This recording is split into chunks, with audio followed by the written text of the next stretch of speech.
Enter now the age of apocalypse, sugar, with your hosts, Dayspring and Scott Free. Xavier is dead. Apocalypse reigns. This is the age of apocalypse. Welcome to Power of X-Men Apocalypse, the podcast where we review every single issue of the classic reality-warping, high-octane, epic X-Men crossover event known as Age of Apocalypse. I am your co-host, Dayspring. And I am the worst Summers brother after Adam X, Mr. Scott Free. Stop it! Adam X is the best Summers brother. Like, what Trash the fuck is Summers wrong with brother. you? Trash Summers brother. He's not trash Summers brother. It's not. Listen, it's not his fault. He's like this himbo from another galaxy who has no fucking clue what's going on. He's got extreme powers. Wait, we haven't aired this episode yet, but the last issue we reviewed with Jason Alucino, Nerd Alert, when Extreme is falling down the cliff and he like grabs his hat because he's got to have his backwards hat. Otherwise people won't know who he is. I love that scene so much. What a bro moment. oh, I'm sorry. Who's on the podcast today? I think I heard a couple voices there. We have an entire council of folks to talk not only about Legion Quest 1, because we're finally there, but also Trial of Magneto. It's here. It's done. We're going to talk about it. Returning is Askani Son. He hath risen, everyone. Good to be back. We also got Hall of Femme Petra. Old Lady Wanda in the house today. Hardly Old Lady Wanda. And we have Geeky JP. Hey, everybody. How's everyone doing tonight? Great. I'm glad Trial of Magneto is over. I mean, I'm in Dare we even call it that? But I feel that Trial of Magneto has been so contentious amongst everyone, all the stands. And I just want to say that I hated Trial of Magneto up until we talked to Leah Williams, because I thought, Scott, correct me if I'm wrong, she was so lovely to us. So wonderful. She was a great guest. Great to talk to. And yeah, I wasn't feeling it before we spoke to her either. I mean, like the kaijus, the just like weird stuff going on that didn't seem to make any sense. But she kind of put us in like a better-ish place with it. Because she's so smart and articulate, and she knew the kind of story she wanted to tell. And she's talked about this on like other podcasts before, where it's more editorial that kind of comes in and starts cushioning things. But the kaiju stuff pissed me off so much. And I've talked about this with Askani Son and Hall of Femme, because that shot of Wasp saying, "We'll fight to our last stand." Fuck you, Wasp. This entire situation is your fault. That no one has yet called her out on. No one. And I thought she would. And Scott, we did not ask her that. We should have asked Leah Williams, like, is there going to be a trial of Wasp? There should We be. say yes. Yeah. Who is There worse, should be. Hank Pym or his ex-wife Janet? Oh, Listen. I in think this we know that situation- answer. Yes, the answer is always going to be Janet for drinking too many skinny girl margaritas. Is Janet the new Karen? Oh my God, she is the new Karen. Shut up, Janet. Shut up, Janet. Janet, bitch. No, you can't But- speak to the manager. So we've covered Trial of Magneto issues 1 through 3 on the podcast. We didn't get a chance to touch base on 4 because I had it. I had the COVID. So I was down for like 3 weeks of my life. But before we get into Legion Quest 1, let's talk about Trial of Magneto. Let's just get into it. And Geeky JP and I have been talking for months about it. And he was here like, I just want to make the request. I want to come in the final issue so I can talk about the entire thing. Meanwhile, me, Askani Son, and Hall of Femme have just been bitching about it. And Geeky JP, please, it's your platform. Mm-hmm. Go for it. I mean, I think it's a 5-part puzzle box kind of structure, and the flaw of that is it won't make sense until you open the 5th part, is I think sort of the tension a lot of us were feeling to a degree. And that, I think, is a lot of my frustration, just because, spoiler alert, the mystery is that kind of Wanda did it, but got lost in her emotions and got confused, hence the mystery, is roughly how I'd interpret it. And that is true to Wanda, I guess, but still so frustrating at the same time. Can't she get it together? Apparently not, until issue 5.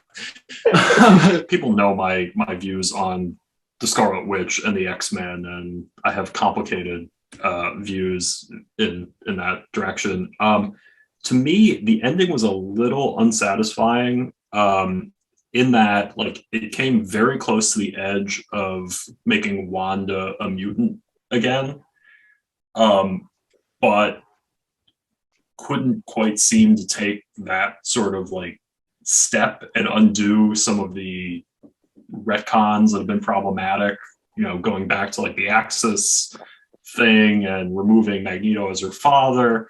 And they came really close, and reestablishing sort of the bond between Magneto and Wanda, the great scene where we see Wanda and Polaris interacting, and they switch places in the summoning circle. That was all really good, but I felt they could have like taken it a step further and just made Wanda a mutant again. That was my big sort of disappointment with the story, the ending, I should say. Yeah, I remember I posted a meme months ago with the Kirsten Dunst and Tobey Maguire, where it's like, tell me the truth. And it's like, I captioned it like, Trial of Magneto is not going to make Wanda and Pietro mutants again. Yeah. The story from day one just felt a little smaller than I wish it would have been. And we know because it was supposed to be an arc in X Factor. It was never supposed to be its own mini-series thing. But I think Leah, in so many ways, said that she did lobby for that when we spoke to her. And she was told that because of things that are going on with a television show, that they cannot make Wanda a mutant again. So this is a direct result of what's going on in the MCU, sadly. But I feel like, though, because I feel like a lot of us were expecting the end result was her to be reinstated as a mutant again. I know I've heard a lot of people talk about that. That was going to be the big reveal that she's once again part of the mutant community. And the thing is, I get that with the MCU movies and the show WandaVision, that she's not a mutant. I feel like they could still say that she is down the road because, speaking MCU wise, how she even got her powers was that her and Pietro had latent mutant DNA, and that the only reason why they survived the testing with the stone is that it just activated their power, their mutant power, which they could easily just kind of then drive into the comics again. Oh, Wanda's a mutant. She went through the resurrection protocol. Now she's reborn again, once again as a mutant. So I don't know. I feel like there's still room to kind of reinstate both Wanda and Pietro in the MCU if they even bring Pietro back, variant or not, as mutants. But I don't know. I just feel that the title was wrong. It shouldn't have. I feel like it should not have been the Trial of Magneto because he was barely even in it for most of the time. I mean, they could have called it something else in relation to Wanda without really saying it's Wanda. But and then my thing is, where the hell was Pietro this issue? I mean, drunk at the was bar there still. Yeah, he's passed out. He blacked out. Right. He's been there since issue 1. He's not moved from under the bar. He's just done. Came in to get some licks in and then went to the bar and just blacked out. Wouldn't that have been an awful like post-credits type scene where he just like comes up from it? What happened?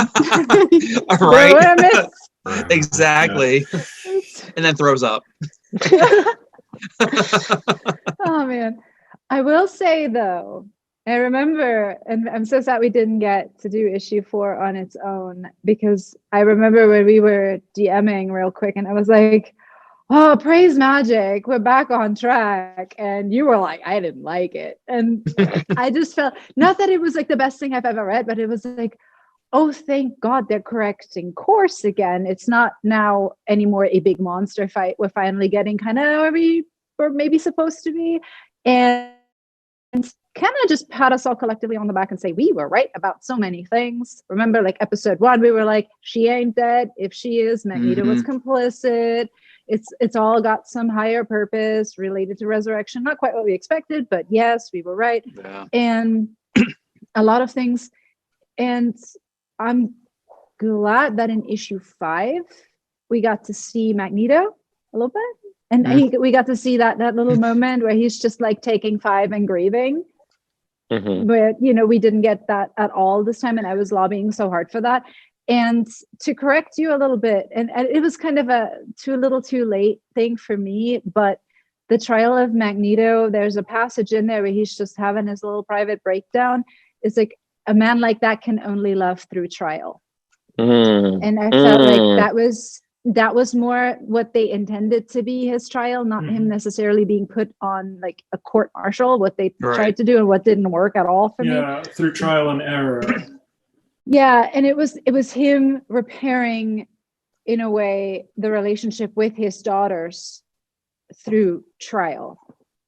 So I guess Lorna got to get all her aggression out, and Dr. was Lorna finally, Dane.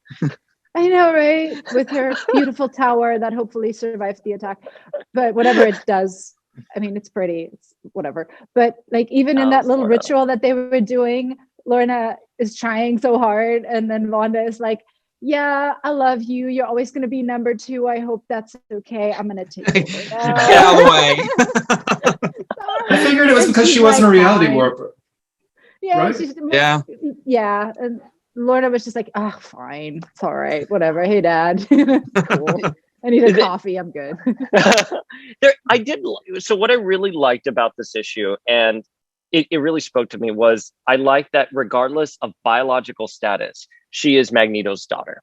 And I thought, I didn't realize how toxic it was that they didn't have the relationship after Access. It was kind of like, oh, you're not really my dad. That's it. They have no more connections. We don't even see them share panel time for a long time. And that was really awful, because regardless of that, they would still have those bonds. They would still have those familial ties. So I loved it. The scene with Lorna and Wanda taking, swapping spaces. Listen, I don't think Leah Williams intended this, but I think the subtext would be that Wanda probably has a stronger bond with Magneto than Lorna does, because he was MIA for a while with her. I don't know. That's left up. I don't think that's true in the Krakoan age by any means. I think it's really Magneto and Lorna, but I think historically Wanda and Magneto have had ties that surpass, Lorna and Eric. But that, I think that's up to the reader, and I don't think that was the author's intent. I think that's sort of one of the cool subversive things that Leah managed to work in, though, because she is a mutant in every other possible way. Krakoa considers her a mutant. Cerebro kind of considers her a mutant. Magneto considers her his daughter. Polaris considers her sister. Magic considers her a mutant, apparently, sort of, kind of. Like, it's very thick on she is an anti this biological destiny, which I think is a sort of toxic element in the current era of X-Men. This obsession about the X gene isn't necessarily a progressive mindset, I don't feel. It's very essentialist in a way. And so I think this sort of status of Wanda being not, but also, is kind of a good thing and a healing outlet in a way. Well, they've become very elitist with the X gene right now, and it's it borderlines being like the humans, and they have this advantage over the humans because they're able to trade their medicines and stuff like that. When it comes to where the current X books are going right now with the positioning of the mutants and the Krakoa, I'm kind of curious to see what they're going to do in the next chapter in Destiny of X. Let's see. I really do think this book was so focused on rehabilitating Wanda in front of the mutants. And Geeky JP, you asked that question to Leah. Thank you so much for that. But, I think at the end, the ending felt a little too strung together. The bit with Exodus didn't exactly sit right with me, just based on the character's history. Like, this is a 900-year-old crusader who has been shown through about 25 years of X-Men comics to hold grudges and to have very strong beliefs. And the sort of kumbaya campfire moment was very out of character from the perspective of Exodus. I do think, to tie everything sort of back together, it was, Magneto does treat Wanda, who is now apparently his adopted daughter, as his daughter. And it tied in very nicely with the sort of North Star coda at the end, where Jean-Paul and Kyle learn that North Star's deceased adopted daughter, Joanne, who very famously dies in the issue of Alpha Flight where North Star comes out, was a mutant and has been added to the resurrection queue and is coming back. And it's sort of like, ties together nicely, that shows that, like, these bonds are stronger than blood and, other things. I thought that part was so beautiful. I really thought that was gorgeous. It was so well done. It's almost like the scene where North Star and Quicksilver were hugging each other. And I was like, wow, that's a really great scene. It genuinely was surprising. And I love that she's coming back and that they were expecting it. Literally, it was really cute. I love the question. Was like, we're expecting what? No clue. What? Am I still making dinner? I've lost the plot on this. I don't know. Are we expecting that? Poor Kyle. Well, but that's what we talked about in like our previous coverage. It didn't make, some of the hijinks in between the first issue and this issue just didn't really make sense. Like, again, why are they going so out of their way to mask resurrection to the Avengers? Just don't take them to that part of the island. Oh. You know what I mean? Like, and Emma has to come out in like a bathing suit just to distract everyone. Like, just, it's an island. Just, this part is under construction. They do it at Disney all the time. Magic. You wear a bathing suit every day. This is not exciting to anyone anymore. Yeah. And it wasn't a bathing suit. That was actually a new costume she was just trying out. Now, I love that Emma in the council scene was just kind of giving her the like you just resurrection. You like, this time it's going to be permanent. You shut your mouth. and Wanda's just like, eh. Wanda's like, I just framed Toad, so I'm going to pick my battles here. Bye. Poor Toad. I should have known that would come to. Because at the first issue when we were discussing it, and I think it was you, Askani, who were like, "What's up with these guys? That we haven't seen Toad in 15 years. What's he up in the bar?" And I was like, "It's just two guys being sad at the bar." Yeah, that one's on me, because it was like, okay, thanks. Poor Toad taking the fall. As usual. But here's the thing. So if you're me. If the entire point, and this is going to be me nitpicking everything, if the entire point was to like have Wanda redeemed in front of the mutants, she's certainly not redeemed in front of the reader, because they just framed poor Toad here. And it's not even like, oh, Toad, you killed Wanda. Here's a slap on the wrist. Bye. They threw him in the fucking pit, which is the highest form of punishment on Krakoa. And like, I was just like, come on. And Wanda's like, what? No, I forgive him. Like, girl, that's not how it works in the court of law ever. Even in the human system. I mean, she's just like, oh no, stop, wait, and then they throw him in the hole. I didn't mean it. Well, like, okay, he's there. Nothing I can do.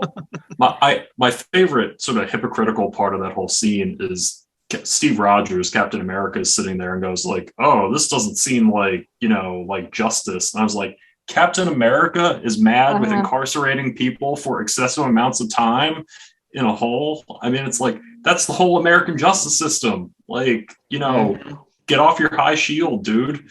I mean, it really muddies the story in a way that, I don't know, it does sit wrong with me. They have Wanda saying, I'm going to fight for Toad, but I don't know, it does sort of seem like a strike against her, and also, in my opinion, a strike against Krakoa, because it's just weird. And they have that weird line where Janet's like, well, there are different countries, so we can't judge their ethics. And Nobody asked you, Janet. I don't think ethics Damn it, have Janet. a border is the thing, though. Like, restorative justice is beautiful and is the supposed driving concept of this series, I would say. So it's extremely weird to have the mutants then say, we reject restorative justice. There is only the law. I mean, it's weird. Well, there's 4 mutants in the whole, unless I'm forgetting somebody. There's Sabretooth. There's now Orphan Maker and Nanny and Toad. And realistically, the only one who really sort of deserves to be in there is Sabretooth, simply for, the murders and being fully in control of his mental faculties when he did that, because Orphan Maker is arguably a child mentally.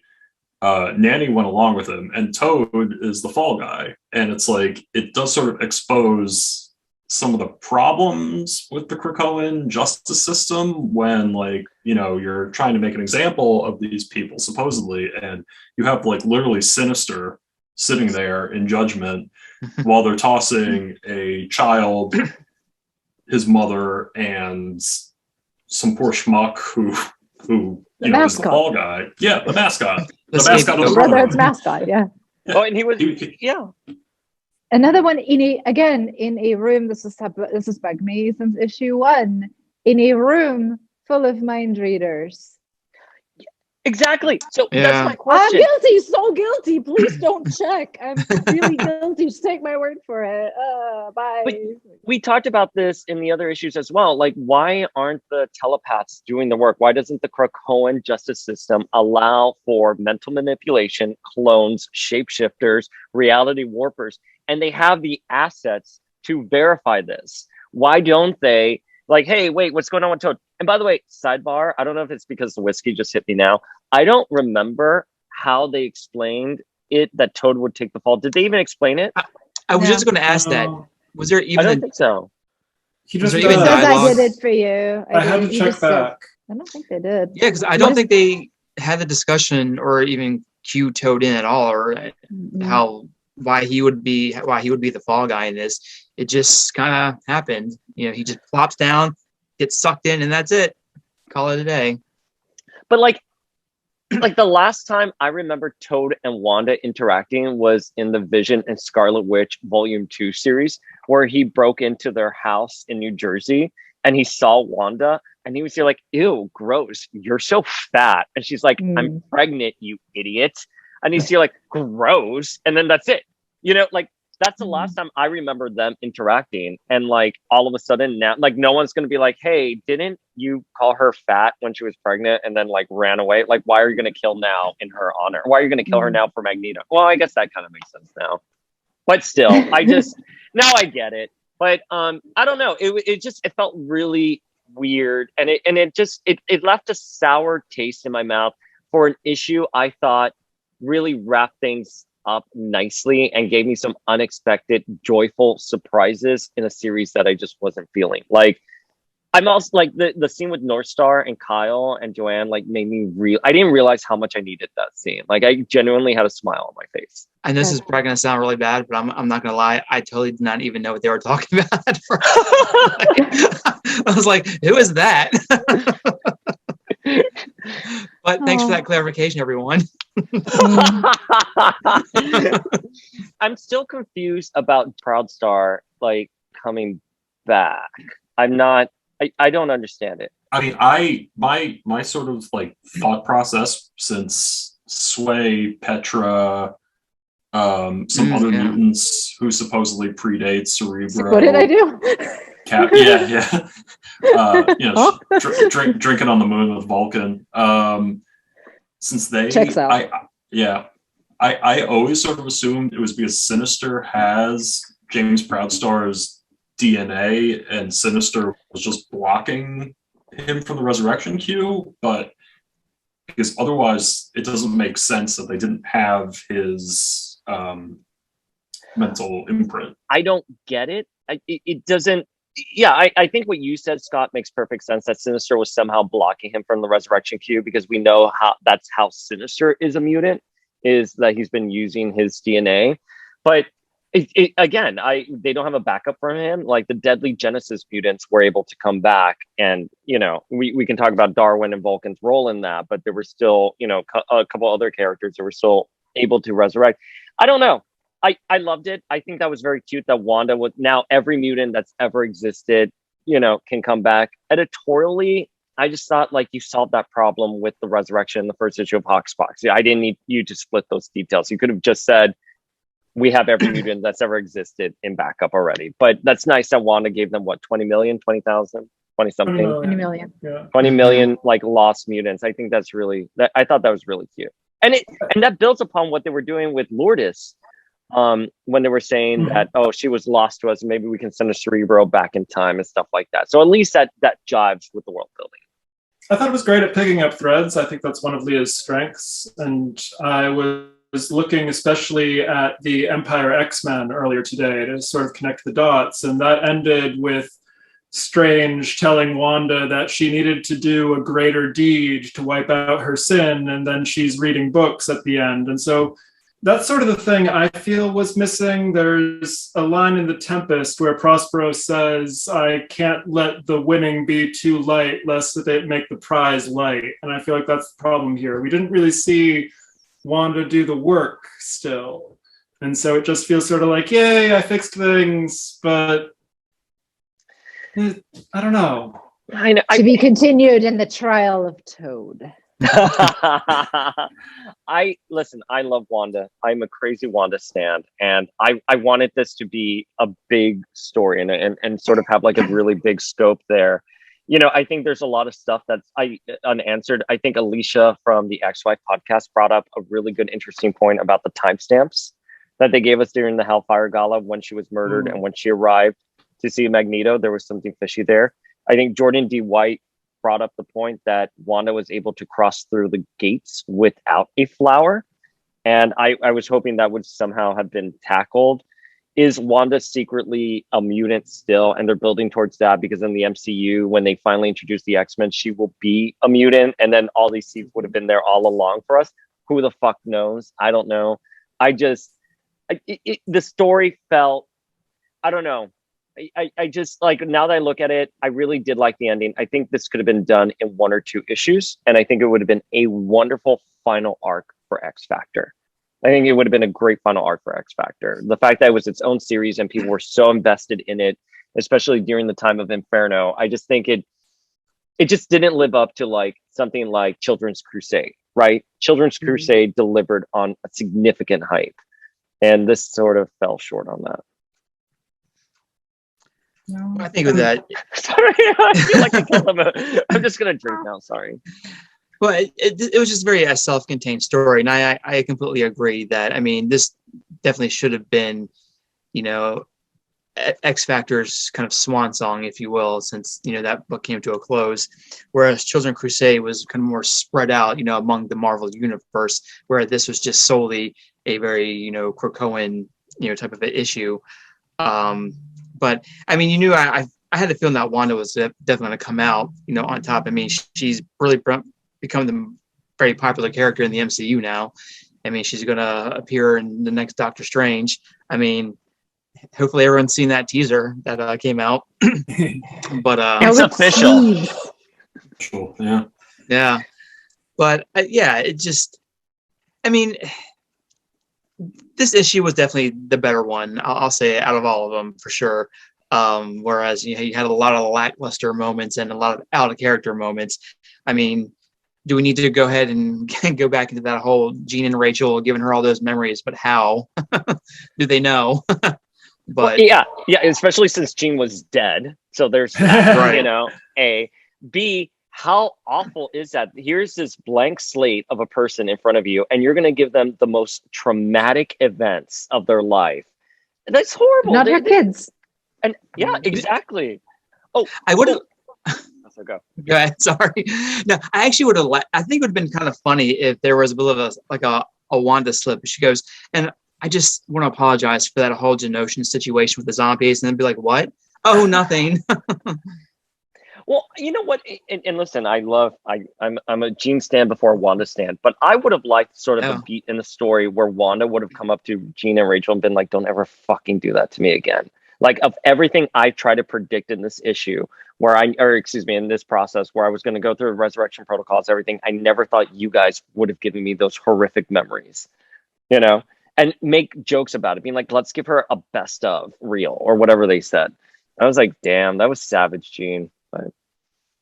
But I think Geeky JP, you and I talked about it. Well, they also the Avengers didn't bring like some of her close like friends from the Avengers. Like it was like, yeah, Janet, who she has a very complicated relationship with. There was no like the Vision's there, obviously, but there's no like Simon Williams, Wonder Man, who she has a very long history, like probably a longer history than, you know, Iron Man or the other people who were there. And it was just like, you know, maybe bring some people who like knew Wanda the person instead of just like Wanda the co-worker who was the Scarlet Witch to the event. I'm also still unclear how Wiccan got there. Like, I know he's married to the Space Emperor now and can probably just like, you know, warp speed there, but he just sort of shows up and I'm just like, oh, okay, Billy's here. Okay, cool. But speaking of Billy, did you notice he was there at the end with Exodus and he was listening about his mom? I spoke to Jordan D. White back in March, and I think editorially, even though it's unofficial, they do consider Billy and Tommy mutants. They are considered mutants. So I do like that they are in that, or Billy's in with the kids listening about his mom with mutant children. I did like that. But I was like, why? Why are you there? He's probably there sitting there thinking with that smile on his face. Finally, I can stop defending you all the time, Mom.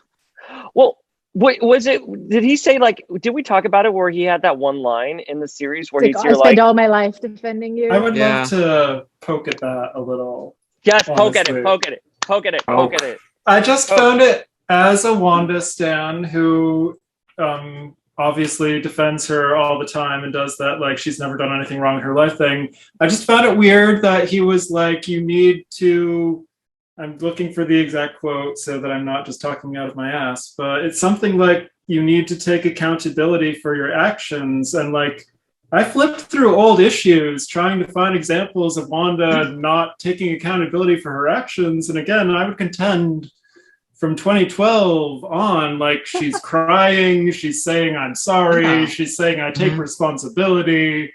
Like, I don't think she has lacked accountability. No, she's always been remorseful for what happened, you know, with House of M, and she's always felt bad. She's always taken that on her, that heavy weight on her shoulders. I mean, it's just, she's never, you know, not taken accountability for it. I mean, it's always been on her mind.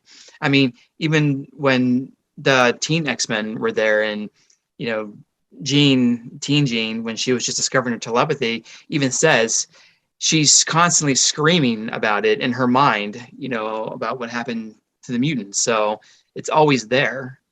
Yeah, because they wanted to blame Teen Jean for reading her mind, you know, but she's like, no, it's like a neon sign. It's just there. Right. I'm sorry, cut you off, Petra. She's constantly shouting it. What they meant, and it wasn't very clear in the way they did it, and it's not, again, the handling of Wanda being, you know, she has amnesia, let's tell her all the worst stuff she's ever done, that'll fix it.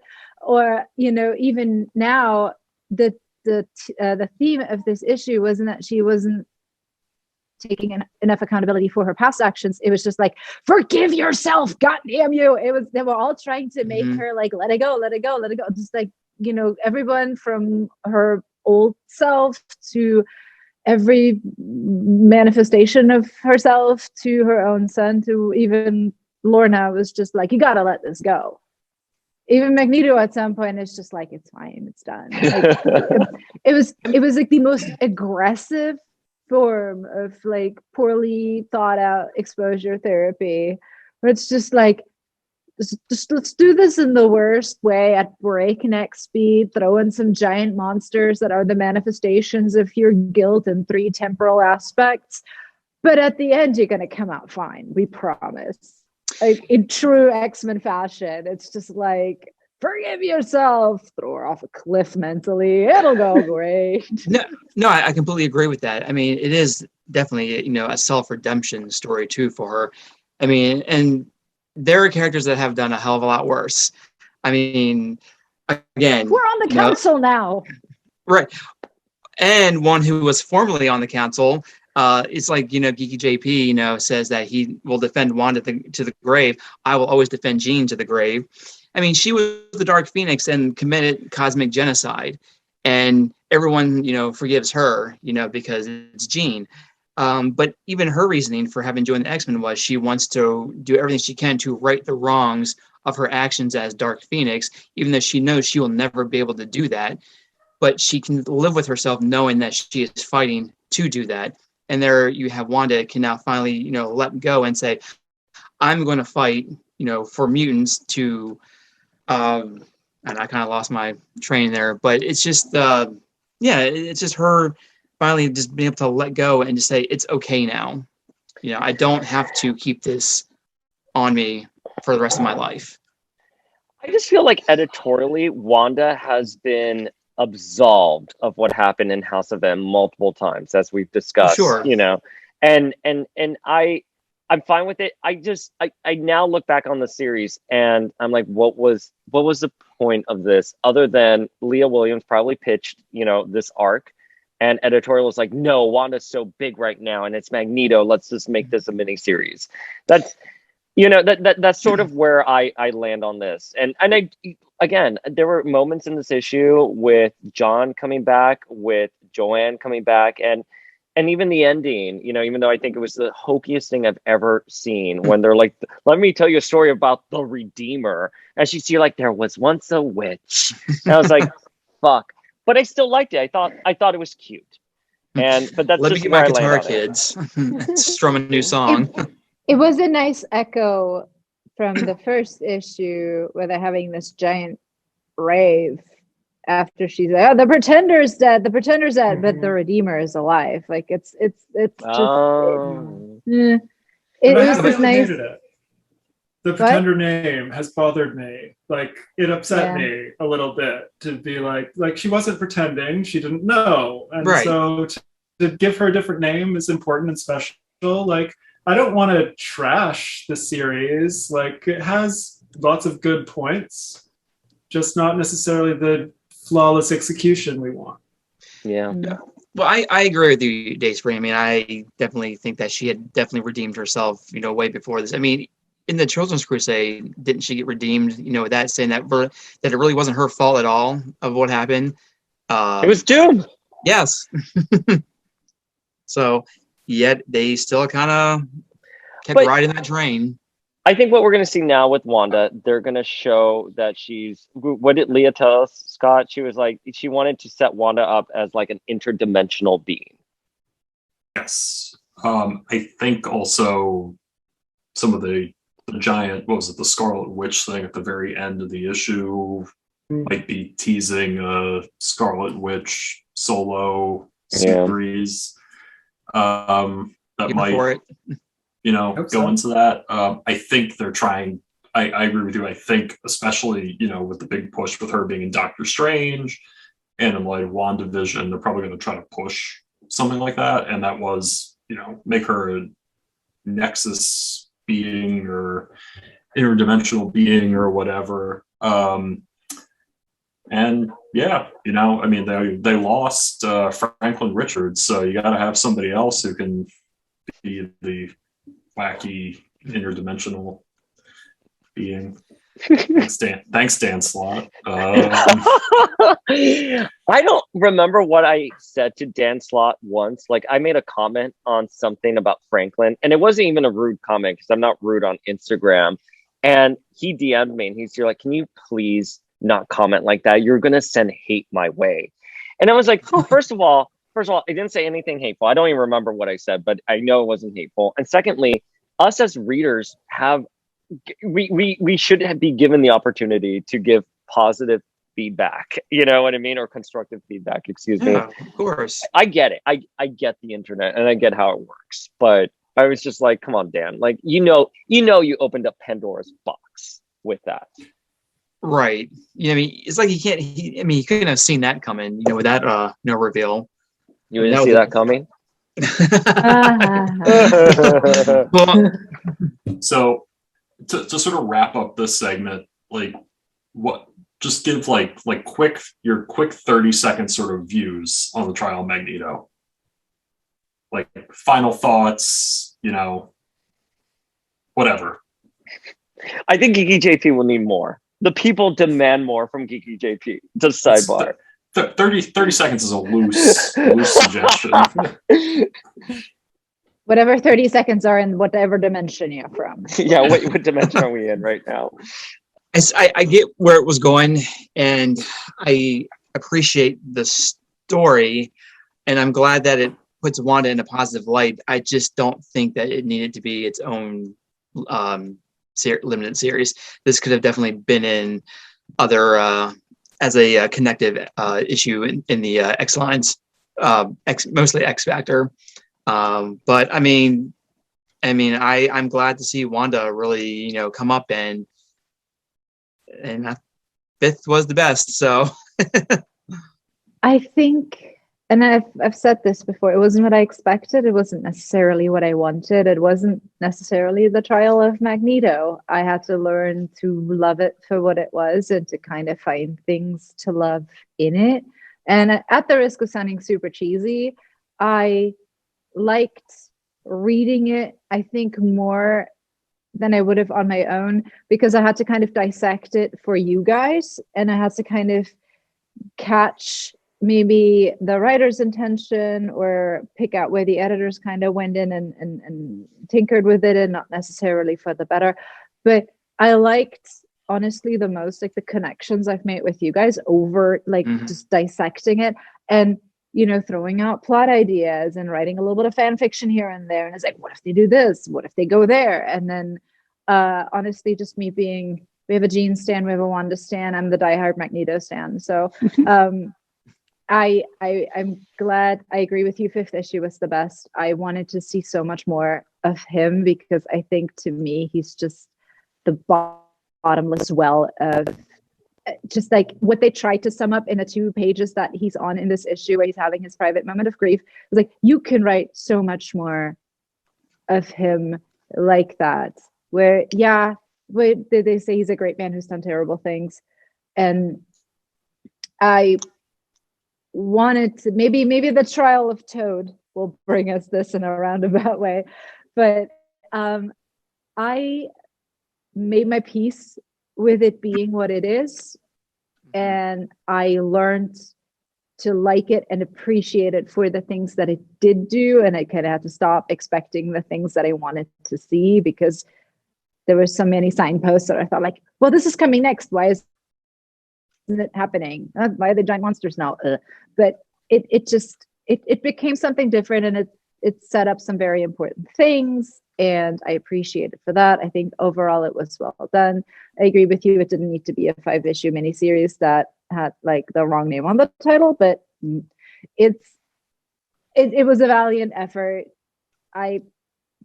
Be all end all, I liked it, and I'm glad I got to do it all with you guys. I think I want to stress overall that I liked it too. I can be very nitpicky, but it is very positive. It is very redemptive. I'm very happy for Wanda to be considered officially redeemed, I think. And the other thing I would just mention is that I really appreciated the allusions to real world magic, the way she included the tree motifs, the bird motifs, the Star of Chaos, the Wheel of the Year, the Maiden, Mother, and Crone. It all just had a lot of richness to it, I think, in the magical aspect that I really appreciated and thought was nice. Scott, posing that question to you, your own question to you. My own question coming back at me. Like a boomerang. Boomerang.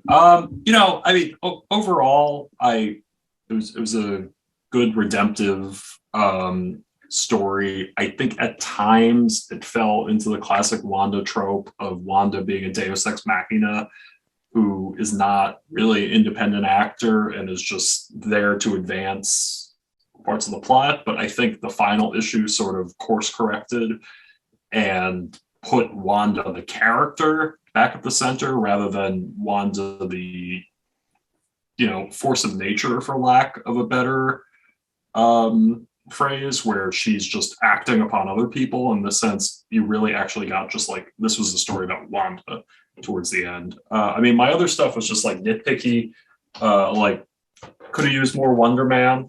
Always. But the other, like, Exodus to me, as one of the world's 3 Exodus stands, Exodus felt really out of character. But he's also a crazy 900-year-old guy, so maybe it makes sense in his worldview. I don't know.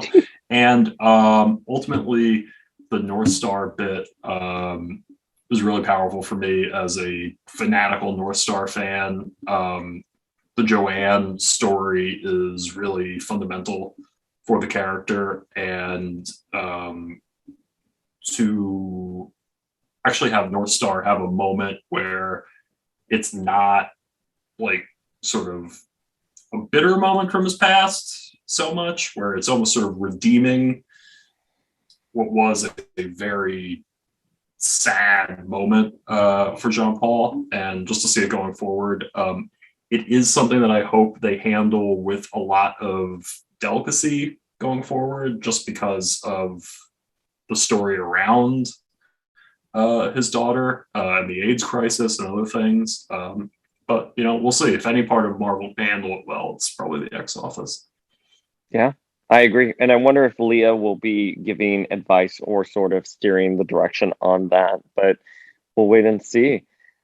Yeah, I think you all said everything that I have sort of felt about the situation. I do think, like, is this just one story of Wanda and the mutants that we're getting right now, and we'll see that continuously evolve, especially with the rumors going on with Doctor Strange 2 and who may or may not show up in it. Let's see where it goes. But, I think she is redeemed in front of the mutants. I want Wanda to not be so closely tied to House of M anymore.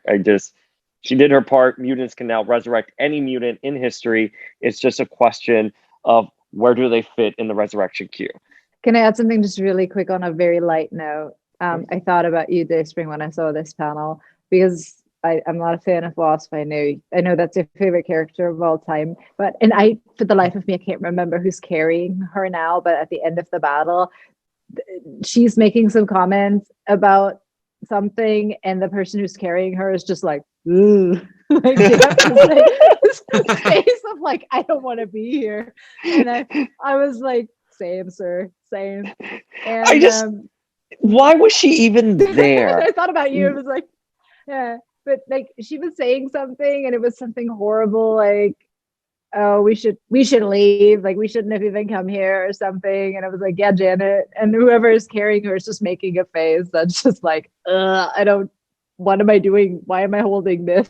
Like, I just want to be very clear. I don't hate Wasp. I just think she's a despicable, deplorable human being who is responsible for one of the greatest acts against the mutants. And everyone wants to blame Wanda when it was actually Janet who can't hold her fucking skinny girl liquor.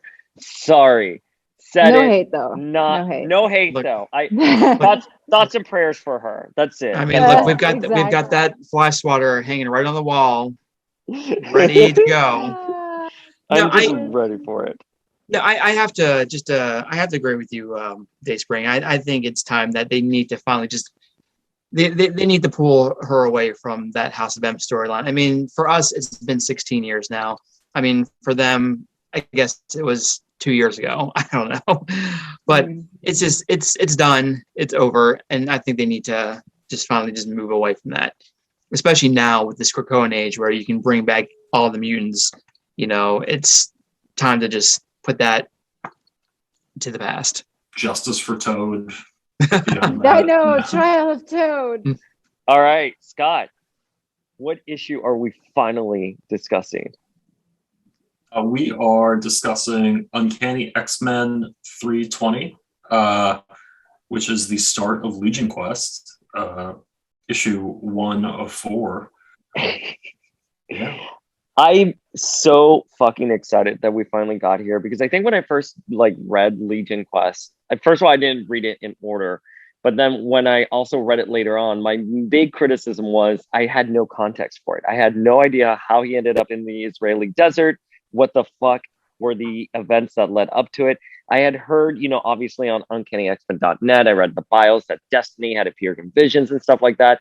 I find it so satisfying that we've read those previous issues from where he wakes up in the hospital in Tel Aviv to where we're at here, because I feel like I've seen the journey for it. It gives you a little more perspective than going on UncannyX-Men.net on Netscape Navigator. I can't believe you fucking read me. What's wrong with you? We are all dating ourselves. Oh, here, yes. because we've all read this when it came out on paper. Yeah. Yeah, we don't have the remastered X-Men Unlimited or the hardcover versions when we were growing up. Elder millennials assemble. Yep. Floppies. Oh, so everyone, what did you guys think of Legion Quest Chapter 1? It was super 90s, down to Jean fainting at the end. I have that in my notes. I have that in my notes. I knew that was coming. I knew somebody was going to say something about that. This is not animated Jean, okay? Kind of having to reread it. No, I thought it was a great start to what was going to be definitely an amazing storyline to come, and I like how they engaged him, and I like how with what I miss with comics now is I love the internal thought dialogue that the characters have of themselves. So you hear what they're thinking, you read what they're thinking. You don't really see a lot of that anymore. Or the box dialogue of kind of helping the story go along, and with Storm, she summons the winds and cracks the lightning down upon Legion. It's just, but no, I think it was very, very well done. I mean, I like the art. Like Geeky JP said, it was definitely 90s. So, and this was definitely, for me, dating myself, that was definitely my time of, I mean, X-Men, same. So this is The Sun Rises in the East, and that's Sun, S-O-N, and it's by Scott Lobdell with dialogue by Mark Waid and art by Roger Cruz. Listen, the opening shot with the narration panel saying, "The rules of nature don't ever bend like this," or whatever it said. I was like, shit, they're really trying to cause a sense of urgency here. And I think Storm in this issue really shine. I really like Storm in this. She rules this one. I mean, she is a force of nature. I love the way she was rendered. I love how she leads the team. I thought Legion was the biggest fucking dick to be like, oh, hey, it's not where are we? It's when are we? And do you recognize this day? Because your parents are about to die and you have seconds to save them. Yeah. Whoops. What the fuck, man? Wow, what a blow. So evil. One thing about, that opening page and just 90s comics in general, I just love, the female hair and how it's just so long and it just goes all the way down to their feet. And it's just so fabulous. Just looking at that opening shot with Storm. I mean, she's just so commanding with that lighting, and her hair is just right in the wind, like a big tail whip. Love it. But my only criticism on the hair is that Betsy's hair, which they made such a point of in early issues, that she chopped it all off because she had her eat pray moment. Scott knows because I bitched about this already. It's so inconsistent, and it's back. That's it. But some shots, it looks like she doesn't even have the long hair. But other shots have short hair. I wanted to ask, when did Betsy become a Gold Team member? I was confused. She has a bob now. Yeah, because look at this shot right here. It looks like her hair is long and it's just going over her shoulder down to her front. Yeah. So. And Geeky JP, you brought up that really valid point. I was like, why is Psylocke here? Like, did she just go on a field trip with the gold team? Because the True. lead up, the only thing I can say to this, Geeky JP, is that she and Warren's romance finally came into fruition for the first time in the lead up to Legion Quest. That I guess they just thought editorially she has a new haircut and she's going to be absent from the Age of Apocalypse. So, like, might as well just throw her in for a last, like, hurrah. Yeah, you're right. She really wasn't. She wasn't in the Age of Apocalypse, but I wonder why they left her out. She would come back in the 10th anniversary. Right. To explain her absence. I just forget. But she ain't. That's it. Like, once we're done with Legion Quest, bye, Betsy. We're not going to be talking about her for, like, I don't know how many weeks, Scott, but, like, we have to savor our Betsy moments and her haircut right now because until X-Men Prime. Yeah, she's gone until we see her come back. Yeah, I mean, I forget. Is she? No, she's not in it as. That's right. She doesn't reappear in the Age of Apocalypse until the 10th anniversary. Mm-hmm. Yeah. Stuff, and you don't even see her in like her original body on the Human High Council or anything. This issue continues my least favorite Bobby Drake trend, which is Bobby is the most inconsistently drawn X-Men of the era. In one issue, he's a blonde twink. In another one, he looks like a 35-year-old who chain smokes with a lot of stubble. In this one, he's sort of like brown-haired, kind of. It's just like they hadn't settled on like a consistent style for Bobby, and this is like really me being like weirdly nitpicky. But the past like successive issues that Dayspring and I have read, like Bobby is depicted wildly different in each issue, and it's like just give the poor boy some like clarity, just like settle on something. This is also a uniform that he only wears for like 3 or 4 issues and never see it again. Yeah, so, they kind of give him the most boring uniform in this issue. Yeah, this is like the age of like his like 90s blue and white thing, and he's just like, okay, here's some random ass blue thing that was in the back of my closet. It's laundry day. So like the art isn't like completely consistent across the whole X line, which we saw with Psylocke, coming back from her Sinead O'Connor moment and her hair again. Overall, this issue, it's a good start to Legion Quest. It's a little jarring if you're not familiar with like what's going on, because it's like, why are they in the negative? Why is Legion like up and around? Why is Legion's mom like, oh hey, don't nuke my son?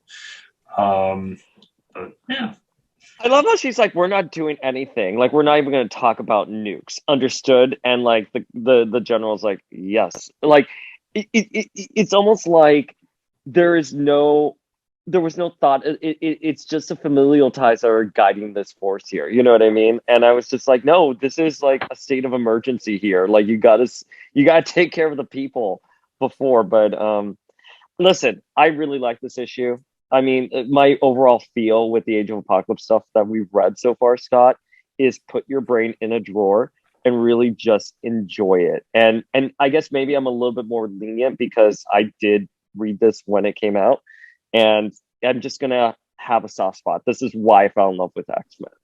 And we start in the thick of it. We don't know what the fuck is going on. We get the flashback scene, and the art is cool. I don't know. I love it. That's where I'm going to end there.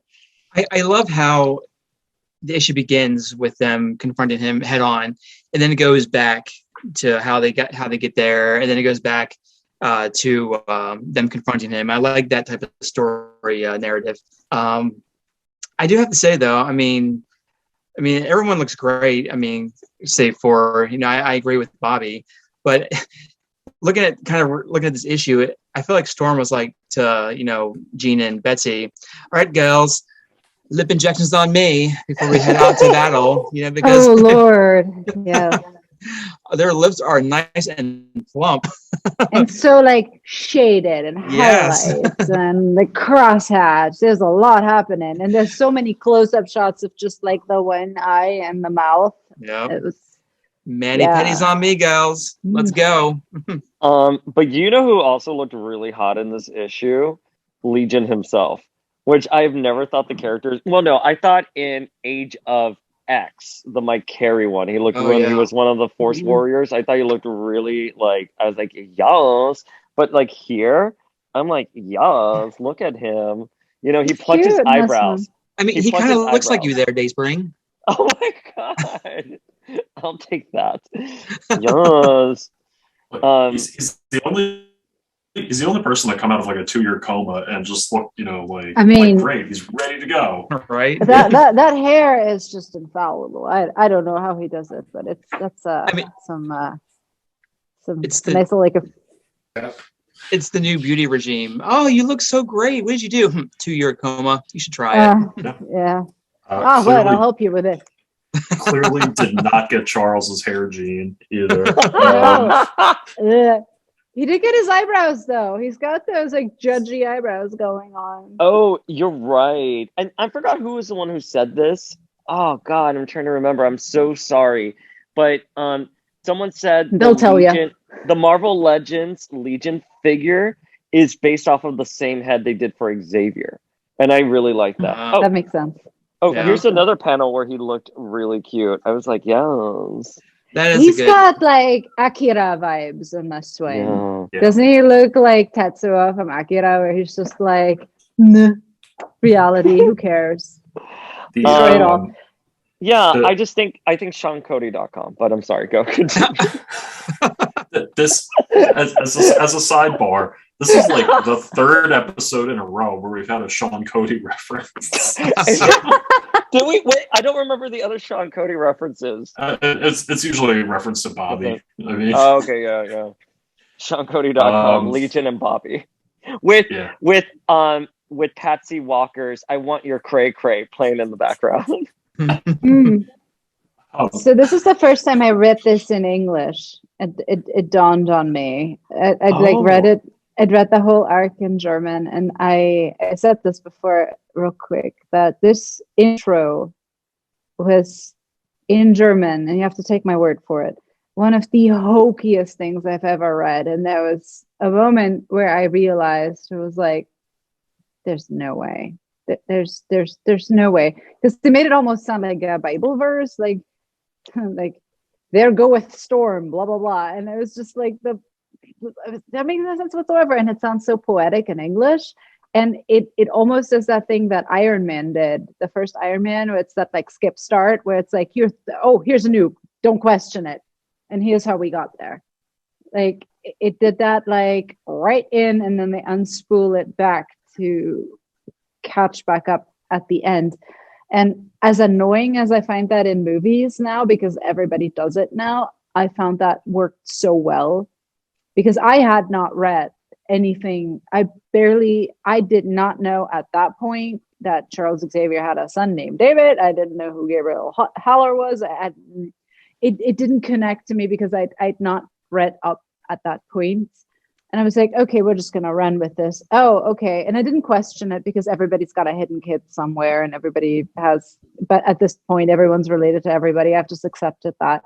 But it was just like this, okay, we're in a big fight. This is a big problem. And like, this guy doesn't seem to care that he's being attacked by some of the most powerful X-Men that we've come to know so far.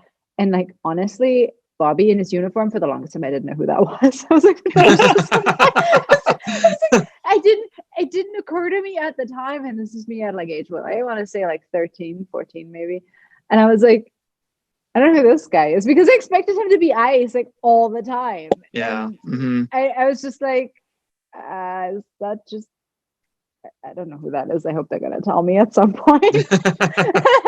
Like now it made more sense, but maybe it was because he was drawn so inconsistently. Because I remember reading it and not knowing who that dude in blue was. I was like, have we seen this guy before? Because I knew Bishop from from the animated show. Like I knew who that was, and I knew who. Yeah, of course you knew Storm, you know Jean, because they all kept their same uniforms. But I don't know. I don't know that I'd ever seen Bobby Drake in anything but ice. Listen, I'm going to be in the minority here. I really liked Iceman in this issue. First of all, when he made that Twilight Zone reference, and Bishop I was liked like, him. he's here like, what the fuck was that? And I loved how he looked. I did like that uniform quite a bit. I think I'm in the minority here, unless Geeky JP, you You are. I didn't dislike it. I just didn't know who it was. You're like, I don't know who that is. It's okay. I mean, he's. I don't know understand him. What he does. Yeah. Geeky JP, what did you think? I mean, like I said, I felt like it was I thought it was Andy Kubert in terms of us saying we don't necessarily love him. I did not recognize it was not him on art. I thought those were Kubert pencils myself, and it just seemed like a blast from the past in high 90s, the big hair, the big muscles. We don't have so many pouches. That's a cool thing. Yeah. But I mean, the thing that stood out to me, I guess, is that it's Legion's power is definitely being emphasized, right? Like Jean gets her pass out moment, Storm throws everything she can at him and comes up with nothing. It's very much a sort of we're against insurmountable odds kind of setup. I love that level of urgency in the story. I'm always going to be a sucker for it. And I think we see that the second when they land and Gabrielle greets the X-Men and Jean gives Gabrielle a hug. And although like Gabrielle being like so freaking dramatic here because she's here like, Jean, you don't know the half of it. And then like the editorial note, go check out X Factor 109. Like we read that. Basically all that happened was Mystique tried to kill Legion and like missed every opportunity to do it the logical way, and then Legion was just like, okay, bye, and just like floated off. So, but I think we saw that, he's in the desert, he's injuring people, and the scene with Jean and Gabrielle I liked because I think this is why I do love Jean ultimately as a crazy Jean stan, which is she has a level of authority and rapport with other people that some of the X-Men just don't have. Like she can walk into the room and she knows Xavier's ex-lover and they hug and she will address her by name where the rest are just other team members. No, I get that. I mean, because really with, Jean and Xavier, he's never kept her out of the dark on anything. I mean, even during the earlier years when he faked his death, she was the only one that knew the truth. So, he's always kept really close ties with her. We're going to ignore that whole him admitting his love for her when she was just a child. But no, she definitely has that, strong-willed, authoritative figure. And I've always, even then, having read this for the first time, like you, I am too a crazy Jean stan, and I've always wanted her, especially then, to see her take the lead. And because I always felt that she had that potential to do it. And I always felt that she kind of got overshadowed always by, Cyclops and Storm and never really had her do until we saw her recently, with the X-Men Red series and stories here and there. But no, she was just, I thought she was just stunning in this. And any issue that Jean's in is always gold. So. Yeah. And I think it was, in Storm, I want to give credit for Storm in this issue because when Dr. like Henson, whatever his name is like, why are the X-Men here? Storm is like, this is a mutant problem. You know what I mean? Like, and we're here, we're equipped. You tell me. Yeah, you tell me. We were summoned by your boss, to come here. And I thought the way that the team dynamics just like played out, like Jean being a little bit more of a heart and soul, Storm being like the leader who just sets like the bar. I also thought that like, and God, this is just holes in my reading and understanding of like 80s X-Men. Did Legion and Betsy know each other? They must have, because in this issue they talked as if they knew each other. I can't remember when they interacted. I think Betsy fought Legion in the 80s, but I don't think she was in Psylocke's body yet. That's the one. But he's not like Betsy. You look a little different here. Yeah, you're Asian now. So like problematic shit is this? Yeah, they have definitely interacted before, but I don't think she was in Kenon's body at that point. So editorial oversight. I did find it interesting that Charles himself doesn't show up. He doesn't appear, I think, until issue 2 or 3 of Legion Quest. And it's just like, okay, go deal with my son, who is one of the most powerful mutants in the world, is a psychic.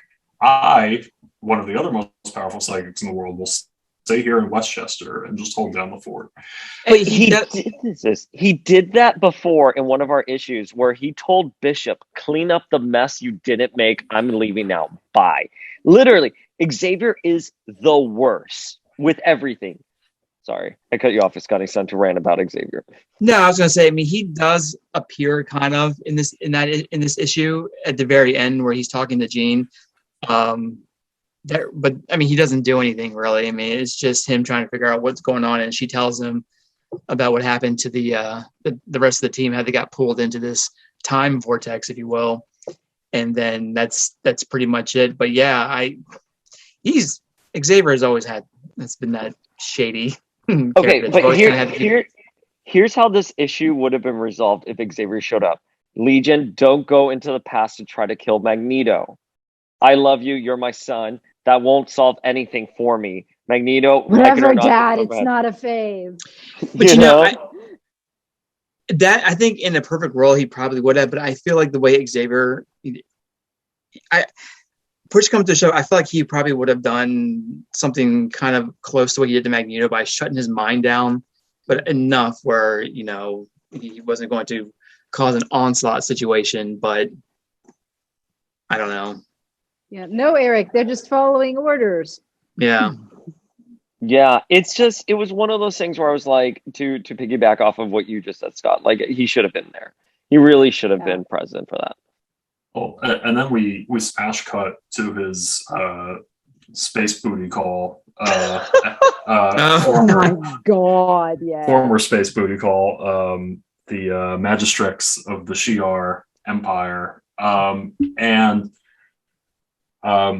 This always gets me because Gladiator is one of those characters who's super, super powerful, and whenever there's like space stuff or cosmic stuff, they always have the shit beat out of Gladiator just to show how like big the threat is. It's like in DC when Captain Atom explodes. That's Captain Atom's whole thing. It's like he explodes. That's to show how serious the threat is. You bring in Gladiator, who's this like godlike Superman figure, and just like the keeper of the crystals just like throws him through the wall, and it's like, oh, I guess it's serious. I guess I got to get out of my water bed or whatever she's sleeping in and like deal with the situation. It is the 90s. Do you guys remember going through like Sears or JCPenney and jumping on like all the mattresses to see which one was a waterbed? No? Okay, well that was a big thing here. I was just saying, I feel like that's a very like Florida thing. My cousin and I, we used to jump on all the mattresses to see if it was a waterbed. But anyways, I agree, she's sleeping on a waterbed. Like, no doubt Lalandra is on a waterbed right here. Mm-hmm. But the only time that I saw, like, and I agree with you, Scott, I think that what you said really makes sense editorially, because he's a Guardian. What's his name? Jaff? Jaff is a guardian of the M-Cron crystal. Why would he just smash his way through the Imperial Guard? And like, why wouldn't he just be like, hey, there's a threat happening right now. Yeah, knock. Hey, you guys know me. You know, I'm your elected official here who guards the M-Cron crystal. Shit's going down. We need to assemble. Oh, maybe even if I have the power to take down Gladiator, we're going to need Gladiator to be at 100%. Because it's 90s comics and you have to have, action in every single thing. So, I mean, I'm sorry, it's Gladiator. It's dramatic. I'm going up. Excuse me. Yeah. It's just, what do you think, Geeky JP? I mean, it's the Worf effect. In Star Trek, you do the same thing to Worf because he's the most badass, but when he gets his ass kicked, the shit has hit the fan. I mean, I don't love Gladiator that I feel like tender for him or anything, but it's unfortunate. It happened. Jeff, I think I remember from the original Phoenix story, right? Yeah. When he's Banshee loses his voice defeating him, I think, originally. But yeah, I guess it's all about the drama. Very 90s. Like I said, it's grim, it's gritty, and we need shading and action and But there's also so much heart, and the scene I'm flipping through the issue right now, but there's a scene between Jean and Legion where I kind of just stopped and I was like, I felt that. And it's something to the effect of where Jean is like, listen, Legion, you've come a long way on your own. No one here is against you. And here it is. She goes, Legion says, you have something to say to me, speak, but watch your tone. I'm not crazy, not anymore. And Jean says, no one's saying you are, David. You've obviously come a long way on your own. You're no longer a cluster of squabbling personality and voices. You've pulled yourself together. Okay, that part was really harsh. Like that was Geeky JP. That reminds me of what you said about Jean, where it's like, Jean's a nice one, but if you push her, she's gonna be a little bitchy, like how she did to Fabian Cortez in that issue of Sword. But she ends it by saying, and that's a remarkable accomplishment, but the truth is that you're not as healed as you believe you are. And I love that approach there. I think Scott Lobdell obviously is a writer that's very problematic, but I think he understood these characters in this time. I think the art kind of speaks to that in a way too, because I feel like the depiction of Legion is a little inconsistent panel to panel. Like immediately following that statement, he looks, I would say, very sort of young and innocent and vulnerable. And then immediately next panel, you get this reversal to where he's kind of like harsh. Very menacing. It's okay, young, innocent, and vulnerable. SeanCody.com. Oh God. Sorry, I'm done. They do not sponsor us, so you do not have to keep mentioning them. Yeah, they should do their own Legion quest. No, do not summon that into the world.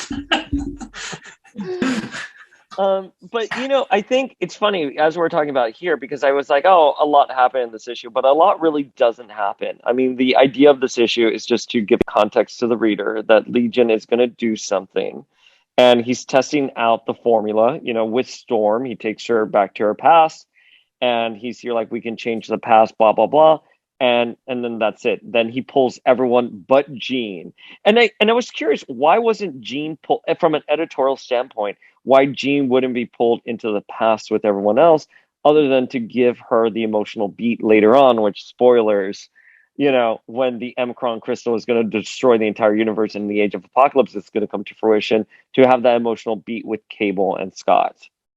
I guess, and I'm looking at that, right now, where, Storm tells Psylocke to jam her knife into Bishop to connect them, because it's the sum totality of her telepathic powers. But there's that connection with that. They're all interlocking with each other, and I guess, and I don't know how Iceman got in on that, but I guess he just did. But they all just grabbed him by the collar and pulled him along. Yeah, pretty much. I mean, she's grabbed. Hey, you're coming too, kid. And you. And I guess just editorially, story wise, I mean, they just couldn't have her, going all along in there because they were for her to do whatever she needed to do next. I'm trying to kind of recollect these stories here, because I remember that scene where it's like Jean, Xavier, and I think it's Cable. They're in this kind of like weird contraption where their arms are in this thing and their legs are kind of. It's like, ooh, God, there's a Sean Cody situation right there. Okay, so if anyone who works for SeanCody.com is listening to this episode, please, we are open to sponsorships. Open. I just felt like Jean would have been able to, maybe if she had gone, spoilers ahead, this is whatever 20 years old, so if she'd gone in the past, she could have very quickly apprised past Xavier of the situation, and Probably, this whole thing could have been solved. So the fact that they took the quote unquote wrong telepath in Psylocke along, who can't do anything to make the situation any less awful, it's That's just, the name of her memoir, The Wrong Telepath. And they have the most useless assembly of X-Men for this purpose, going into the past. Like, okay, Storm's powerful. What's she gonna do? We already know she can't do anything against Legion. Iceman, okay, so he's there. Bishop, also we've established, can't do anything, even though he theoretically would have the right tool set, but he can't use it because Legion's just too damn powerful. And then who else do we have? So Storm, Bishop, Iceman, and Psylocke. And like, we already know that they're not going to be effective, but I can see from this configuration that they're not going to be very effective because they weren't able to do anything up to this very point. And like, with Jean going with them, you'd have no reference point for Xavier to like tell the reader what's happened just now, and you wouldn't get to see her faint. I mean, that was very important to the story. And I think, and I agree with what you're saying, Petra. I think too, because when they got sucked into the past, didn't they kind of go? Were they all kind of like amnesiac a little bit? Like they didn't remember where they came from. So I feel like possibly Jean probably wouldn't have been as effective. Like she would have had some recollection, and then going off what you said, her kind of letting young Xavier know what's going on, and then they would have put a stop to all this, and then there wouldn't really be a story. So, yeah, no, that's a really valid point on all that. So, yeah, Jean stays behind at the issue and faints, and those X-Men get like pulled into the past. And to bring up the note about Bobby, because Bobby has actually played a significant role in a lot of these stories leading up to this issue. Bobby is just not in the right headspace right now. I'm surprised he was selected for this mission. I know it's a gold team plus Psylocke, but Bobby's still very much vulnerable from what happened with Emma taking over his body and feeling very insecure about himself. And the last time we saw him, he was with Rogue in Montauk, talking to his parents. And that was a very emotionally... You think Xavier will be like, hey, gold team go, except for you, Bobby. You seem like you're having a really bad day. We need our A game. Here's we're going to have Psylocke come in on you. It just, again, Xavier being the worst. Just general observation. No. I get that. I agree with that. Take a moment to defend Jean's fainting here for a second and just say that... She's been through a lot. Okay. And just say that as someone with incredibly powerful psi abilities, it's cerebral. It takes more toll on someone. I mean, and that's how I defend her in the cartoon, because she's literally using her mind. So therefore, it tires her out a little bit more than anybody else using their powers. So there you go. So that's why. Boom. Oh, yeah, if I use my mind too much, I need a nap. Yeah. Counterpoint. Every day. Counterpoint. Bishop tried to absorb all of Legion's energy, and then he was stabbed in the brain, and he did not pass out because it was very misogynist back then, and and he's a man, so of course you can't have the man pass out.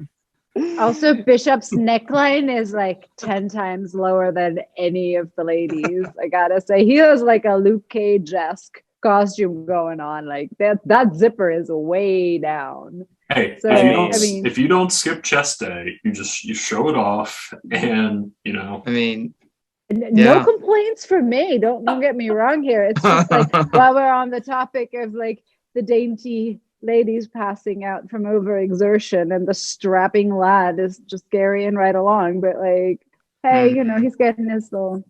I mean, listen, once again, SeanCody.com with Lucas Bishop. I am here for this. I'm like Zaddy. I had such a crush on Bishop, and like this panel right here, like it's what Scott said. He did not skip chest day. He looks great. Yes. I bet he can do the Terry Crews thing where it's like the. Oh yeah. Oh, he's totally doing that. Gotta be able to see it. Does anybody have any final non-Sean Cody related thoughts?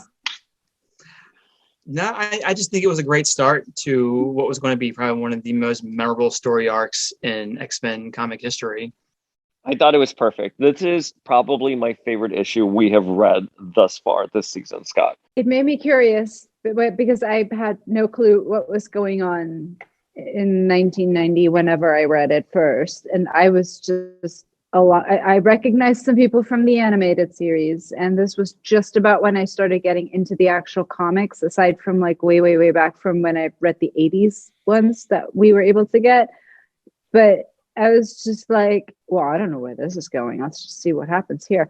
But I thought it was a very powerful setup, and now looking back on it, 20 years later almost, it's like, yeah, it's peak 90s. It's not as bad as some peak 90s stuff got, like rape pouches, ratio of physique, and like all the other follies we indulged in back when, there was no internet to call us out on our problems. But yeah, it was a really good setup, and it was really like an interesting hook, even as a relatively uninitiated person, getting into it, just making me want to know what was going to happen next. It did its job. I mean, I will just draw attention to the art again, in my opinion, in that it really epitomizes the 90s and that sort of shading and motion, and you really see color coming more towards the forefront in terms of that sort of multicolor aspect. Like, this is when comics also were becoming sort of more glossier, and so it's visually exciting, and that's something that's very appealing. Right. It's definitely a version of X-Men that we'll just never get again. As we're reading these issues and you become nostalgic for this era, like it was a certain time and certain place, and the stories could be told a certain way because trade paperbacks weren't a thing. The internet wasn't around, and I think there's something magical about it. I'm curious, if I did not grow up on the story, what I would think of it. Overall, I think it's a really good intro to Legion Quest and Into the Age of Apocalypse. The art is both super 90s and super dynamic. If you look at X-Men from, this is 94, if you look at stuff from 5 years earlier in the late 80s, it's a little less dynamic than that. Or even if you go back just a few years earlier to like the Outback era, you're starting to see it, but it's not as like glossy yet as this. But they hit all the right character beats, all this kind of, from sort of Storm's 90s monologuing to Bishop to the time travel, and Jean, and it hit all the right notes for me with all these characters, and just sort of like as I remember them from reading stuff from this era. So all in all, pretty good. And Xavier keeping up the tradition of being an absent father. So yeah. I definitely would have loved to have a Storm moment where, in the anime, she's like, and I shall meet you at the monorail. And then here she's like, I shall meet you at the energy dome. It's just... My heart really broke for Storm in this issue, just to drive that point home. Because, think about it. You have this one chance. You're not even expecting it. You have this one chance to go save the people you love the most. And that their death has such a significant impact on you. And to be like, oops, you were too slow. And I was like, what? I mean, that was savage. That was really savage. That was a very fucked up blow. Yeah. But Whatever, Dad. It's not a phase. You don't know me. Askani Son, where can the folks at home connect with you? You can find me on Instagram at mbrower81 and or Twitter at mdbrower. God, you know what? Did I even get this right? I'm sorry. You can take it from the top. We edit. I gotta here. hold on. I gotta. Okay. We got it. We got a SeanCody.com budget. We can edit. Hold on. That is so terrible. I don't. Okay, here we go. All right. You can find me on Instagram at mdbrower81 and on Twitter at mikebrower81. Petra? I am Hall of Femme on every single thing except for TikTok, where I am Hall of Femme cosplay, but I don't use TikTok, so it's fine. Geeky JP? I am Geeky JP on Instagram. All right. And Scott, where can they find us? Where do we hang out on the interwebs? You can find me on Instagram and Twitter at Mr. Scott Free, or you can probably find me passed out in a ditch. So. No, I'm sorry. I was just going to say with Pietro at the Crocone Bar. What I missed? Where's Toad? Where's Toad? Like, what the fuck happened here? You didn't see that coming. And I'm at Power of Expo on Instagram. I'm still testing Twitter. I think I'm getting a little better at Twitter. I know you can't go live on Twitter, and I think that's a big step forward for my tweeting habits. Oh, you can with Spaces, but please do not become a Spaces guy. Wait, I don't know what Spaces is. And that's good for everybody. It's like Instagram Live, basically. Let's go Legion back in time before we knew that was a thing. You're too slow. Sorry. Nope. Oh, it's a Johnny Walker. All right, guys. We'll see you guys next week for Legion Quest 2. Well, thanks, Sugar. The age of apocalypse is now over, and we'll see you next time.